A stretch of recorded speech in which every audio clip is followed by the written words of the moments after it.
Школы и сады Бердянского района Запорожской области стали посещать больше учеников. Их количество увеличилось на 15%. Об этом рассказал министр образования Чувашской республики на еженедельном совещании в Доме правительства. Минобр Чувашии организовал работу по подготовке образовательных организаций Бердянского района к новому учебному году.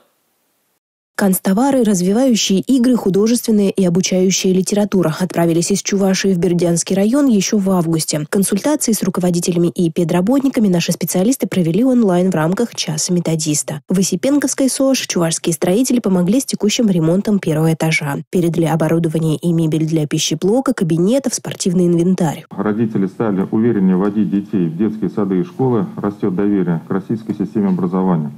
На сегодня количество обучающихся, посещающих школы и детские сады увеличилось на 15%. Данный показатель свидетельствует, что проводимый комплекс мероприятий под руководством правительства Чувашии вызывает доверие у местного населения. На днях чувашские врачи, терапевты, офтальмологи, хирурги и педиатры вернулись из командировки в Бердянский район. Там они провели обследование более 2000 жителей. Тех, кому необходима высокотехнологичная медпомощь, доставят для лечения в Чебоксары. Шефскую помощь по запросу Бердянского района Чувашия окажет также и в тарифообразовании. Меня в очередной раз тронуло до глубины души поступок одного из учеников нашей чувашской школьной системы, который свои сбережения, которые ему передали бабушка с дедушкой в размере 5000 рублей, передал бойцу специальной военной операции для того, чтобы его поддержать.